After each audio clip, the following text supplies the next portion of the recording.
As you can tell from the title down below, it talks about depression and anxiety and my struggle with it. And I really was like not considering doing this video, but if you know me, you know I'm very much an outspoken person, and I'm very much the type of person that I try to help as much as I can. And over the years, this has been a struggle for me for years to come. And for years that has came, it has been a struggle. And I wanted to just really get transparent, and I wanted to make my YouTube into something that not only inspires other people but allows me to document my walk and my struggle for the next person who's out there like me, who doesn't know where to start or who don't know why they're feeling like the way they're feeling. Back when in 2016, when my mom died, but like I said, I've always had a problem with depression. It was never a problem to the fact of where I couldn't control it. It has always just been a problem. My mother died in late 2016, and that's when the depression just spiraled out of control. It became to a point where I was doing the steps backwards. So I was now going through a healing depression, which is more scarier than, it's just like a healing grief depression, which is scary, but it's way more scary, I feel like, to me, because that's the state where when you lose somebody close to you, I think people don't understand, but a part of you is lost. Like that part of you is gone. It can't be refined. Like, it's very much, all you can do is put a new place there, like build a new person and a new program over the feeling of that loss. And for me, my mom was everything to me. She was everything and more. You know, she was this queen.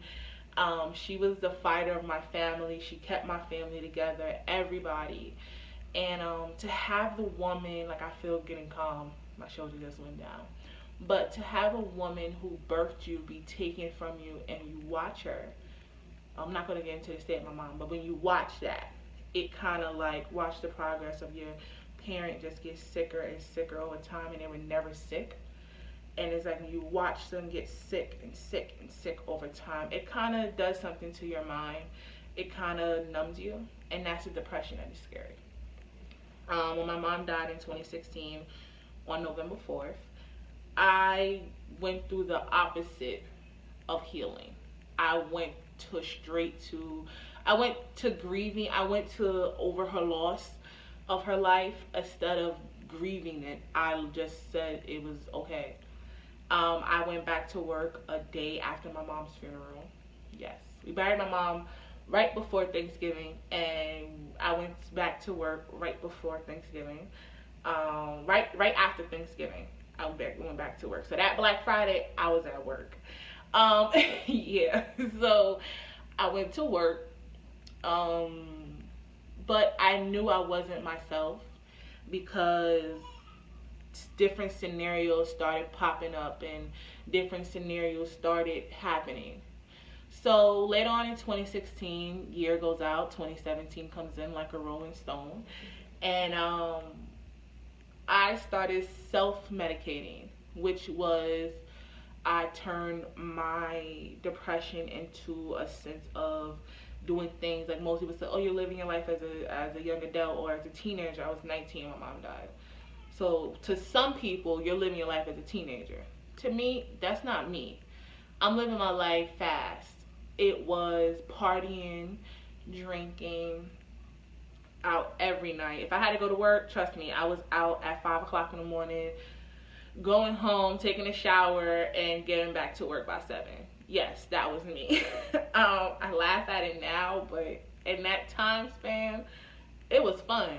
It was very crazy. I went through a lot of heartache in that time. When my mom died, it was never a grieving moment. It was more like adulthood chipped in.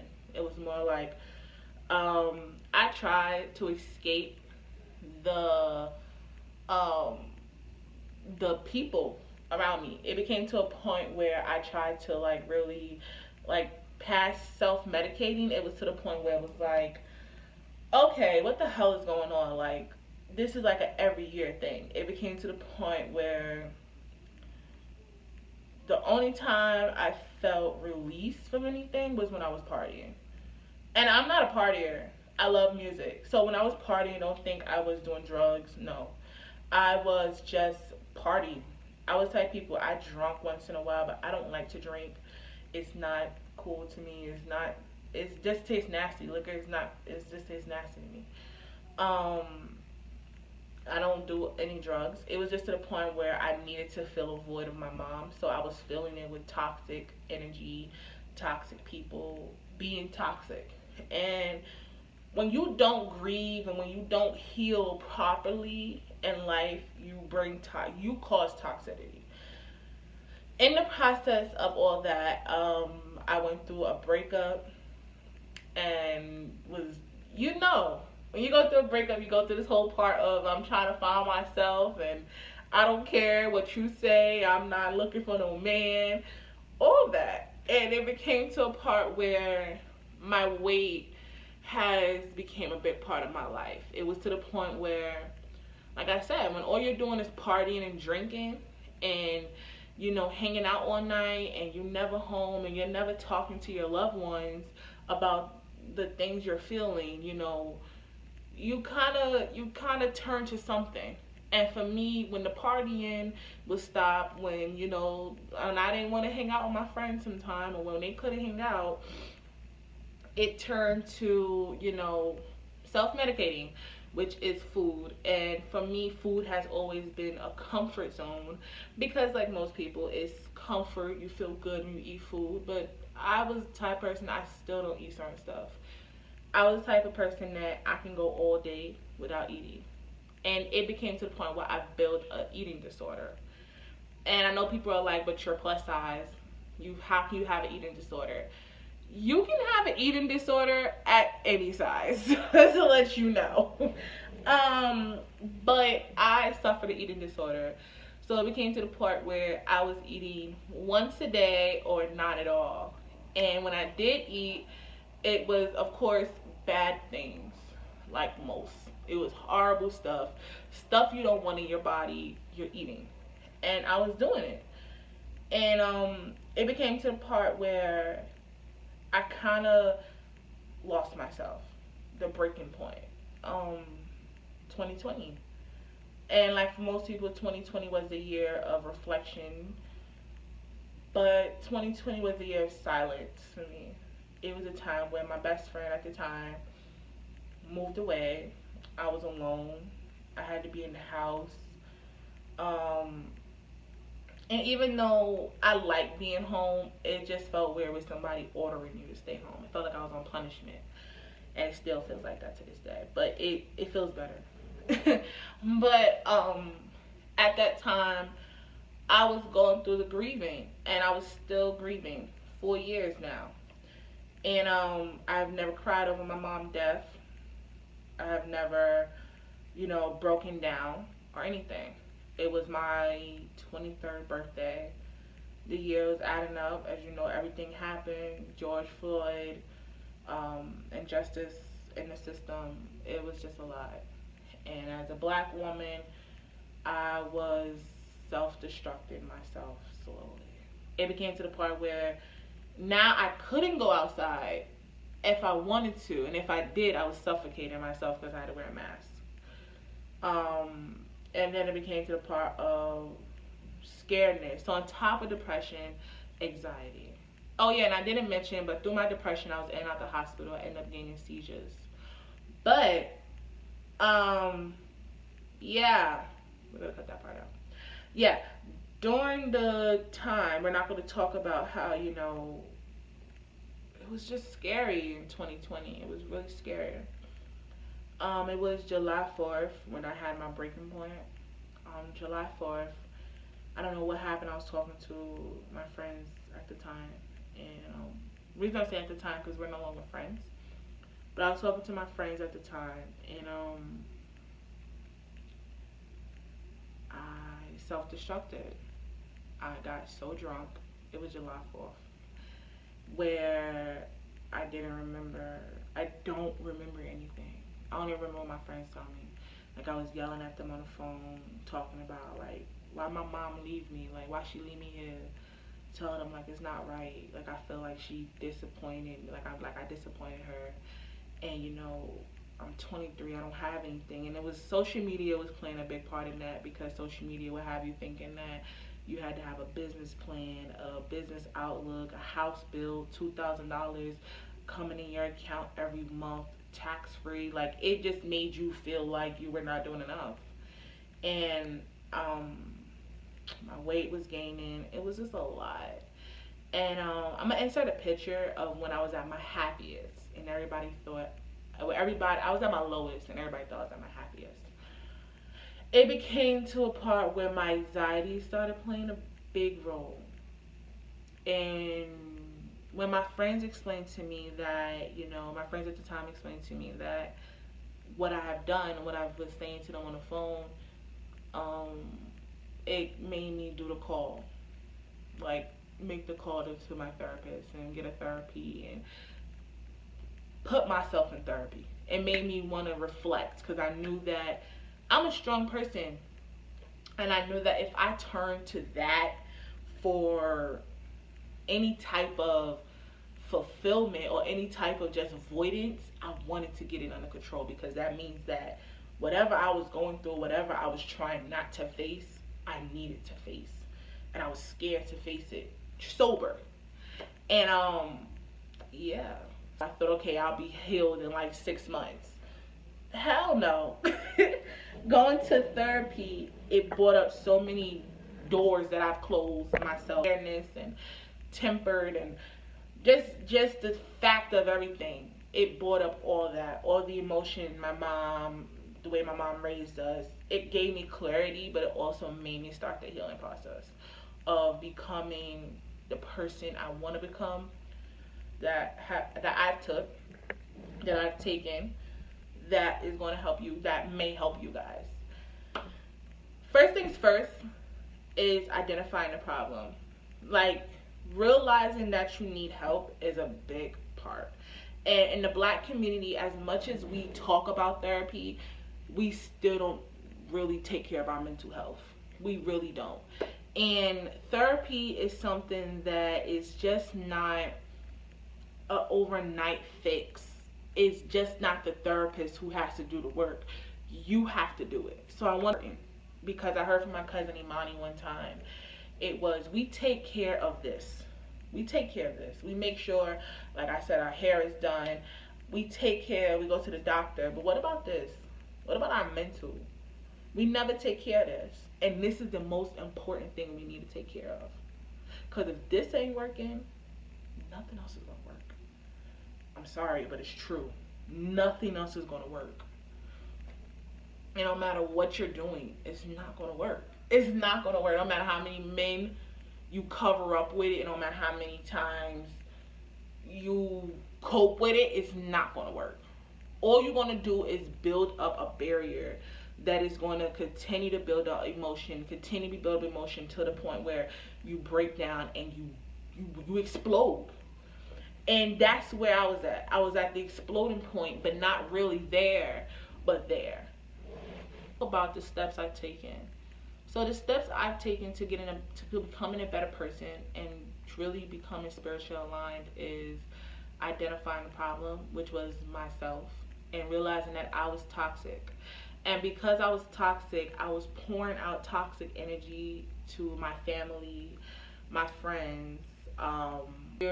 It was affecting me with my creativity. It was affecting me with my jobs. It was affecting me in so many ways that I didn't know it was affecting me, but it was affecting me in those ways.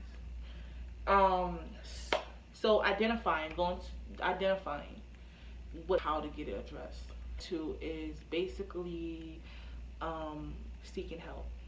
Even if you can't speak to your loved one, if you can't seek therapy, or if it's too much, or if your insurance don't cover it, which I think 2020 a lot of insurance covered mental health, it would be speaking to someone you trust.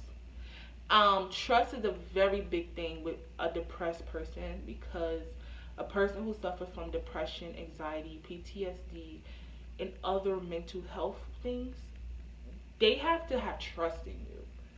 Because I'm a real believer in God. I know it's a higher power of it up there. Um, I believe in God. And another thing for me was that was a battle with my depression because I had nothing to lean on. I was unclear about my faith. I was not sure where I stood in my faith. I was not sure if I was a Christian, if I was, I didn't know. I didn't know where I stood at. And another thing for me was finding that balance with God, was realizing that this is my journey with God. My journey with God has nothing to do with a church, has nothing to do with a pastor, has nothing to do with the people in the church. It's my relationship with Him. And I had to identify where God come from, where He's at, what He do, who He is in my life, and where He stays in my life. I had to identify that. So for me, my faith is a real big part of my journey. And because of my faith, it helps me be insured into myself. So my faith, yes, I burn sage, yes, I have crystals, but I believe in God. I know it's a higher power up there. I don't put myself in no church. I don't put myself in a bubble. I don't judge others, but I know it's a higher power.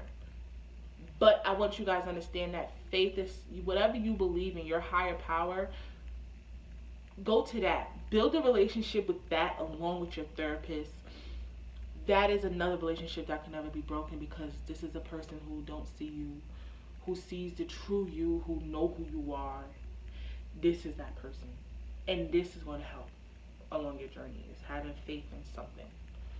So a big part of my journey to self-reflecting and basically healing to become the better woman I want to become is writing. Yes, I have these colorful ass notebooks with a bright, but they ain't got shit in them. They're empty, like besides that page, but they're empty. It's empty. I don't use these books because I feel like we're too focused on the book and not what we're putting into it. So I use a regular subject notebook, which is my journal, my manifesting journal. And look, I had this journal for a year and a half. When I finish with this, I'll probably go to this one. It's pretty.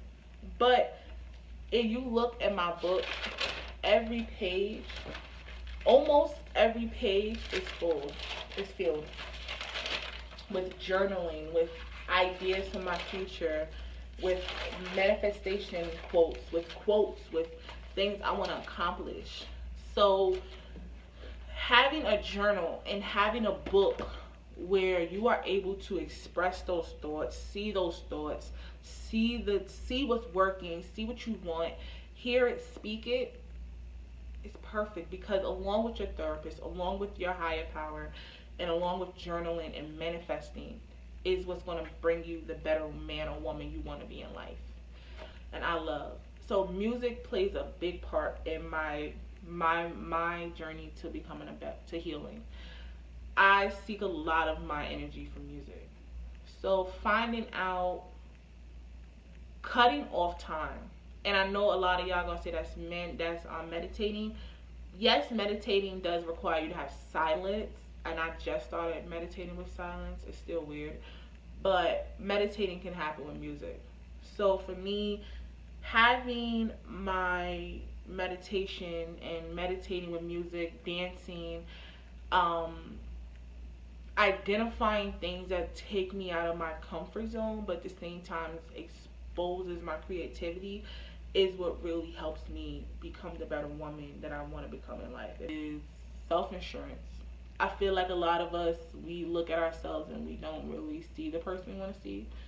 And a lot of time with depression and anxiety, we suffer with this person right here. The person looking at you. We suffer with that the most. So for me, doing anything to reassure myself that I'm worthy and reassure myself.